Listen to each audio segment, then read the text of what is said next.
حضرت حکیم الامه تهانوی رحمت الله تعالی علیه میفرماد حضرت نوح علیه السلام دعا کرد، 950 سال تو قوم خودش تلاش کرد، بعد از 950 سال کاسه صبر او لبریز شد و به درگاه الله دعا کرد که الله یک خانه از اینها رو هم سالم نگه نظر. الله همه اینها رو چون دل دوست او رنجید، من عاد لی ولیا فقد آذنته بالحرب، الله به میدان جنگ آمد، دل دوست او رنجید. برای خودش الله نکرد، برای دوستش کرد، دعای دوستش بود، الله همه اینها رو ویران کرد. بعد حکیم الامه طحاوی رحمت الله تعالی علیه در جایی میفرماند که الله به نوح گفت ای نوح کوزه درست کن، سفال و کوزه درست کن، ظرفهای سفالی درست کن. حضرت نوح علیه السلام طبق امر الله شروع کرد، یک میدان وسیعی رو سفال و ظرفها شروع کرد درست کردن. درست شد یک میدان وسیع. بعد از این که این قوم عذاب شدن، بعد که تمام شد که الله این میدان پر از این کوزه و پر از این ظرفهای سفالی شد، حالا امر چیه الله؟ چیکار کنم حالا؟ الله سبحانه و تعالی فرمود همه رو بشکن، امر همه اینا رو بشکن. حضرت نوح علیه السلام شروع کرد همه اینا رو شکستن. وقتی میشکست ته دلش حرارت بود، الله اینا رو من درست کردم، خودم میشکنم. اینا رو که همه رو شکست یک گوشه نشست، زانوی غم گرفت، به اینا نگاه میکرد، اینا رو خودم درست کردم، اینا رو خودم ویران کردم.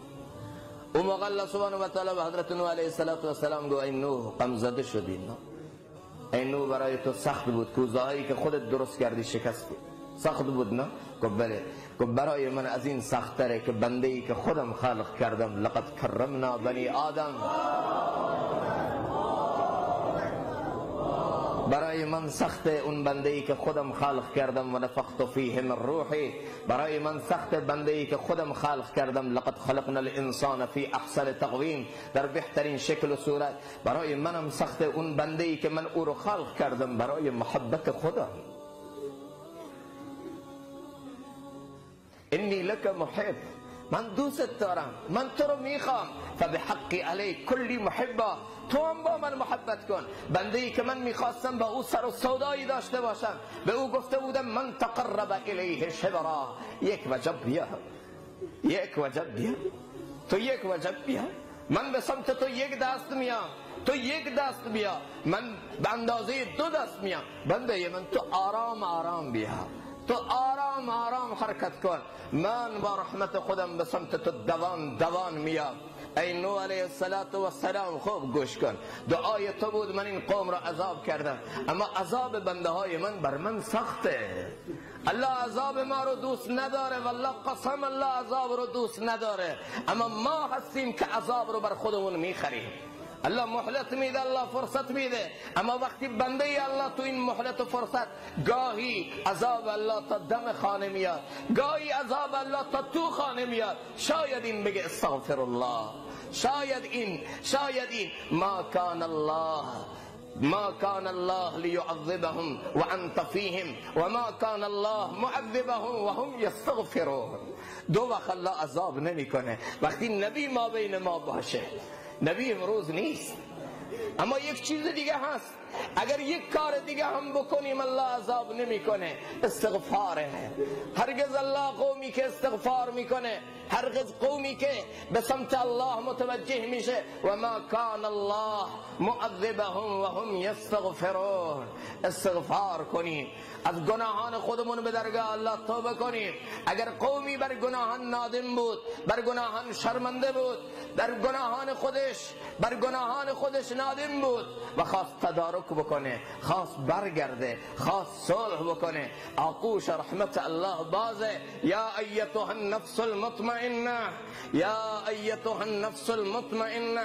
به گفته یکی از علما زیبا میگفت وقتی من این آیه رو میخونم حس میکنم بلا تشبیه ذات الله آغوش رحمت رو باز کرده و به بنده های خودش میگه یا ایتها النفس المطمئنه ارجعی الی ربک. کی میخوای بیه؟ پروردگار تو هم، رب تو هم، من تو رو خلق کردم، من از مادر به تو مهربان ترم. ارجعی الی ربک راضیه مرضیه، فادخلی فی عبادی وادخلی جنتی. الله آغوش رحمتش بازه، اگر شب بیایم این آغوش بازه، روز بیایم این آغوش بازه. رحمت او بهانه میخواد، بهانه، یک بهانه، بهای محبت الله رو کسی نمیتونه بده. بهانه درست کنی. بهانه صلح با خدا عشقه، بهانه صلح با الله سجده است، بهانه صلح با الله اینه که یک دفعه از ته دل، اعماق وجود خودت با رب خودت صلح کنی، بگی الله صلح کرد، الله آشتی کردم، الله میخوام عوض بشم، الله میخوام مال تو بشم. الله تمام این معادله رو عوض میکنه، الله تمام چیزها رو پاک میکنه. التائب من الذنب کمن لا ذنب له.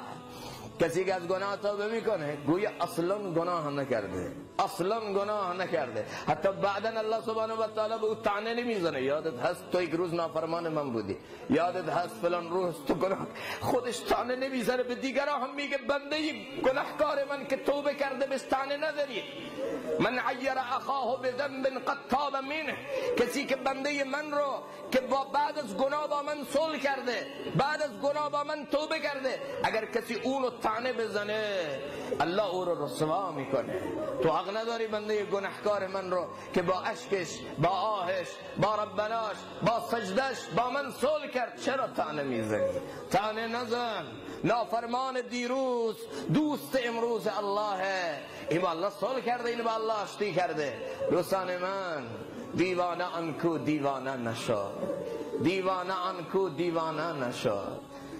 دیوانه واقعی، احمق و نادان واقعی دور از جمع ما اون کسیه که با این الله، دیوانه این الله نشه، مجنون این الله نشه، دل به این الله نده و برای این الله فدا نشه. این اللهی که از مادر مهربان تر هست.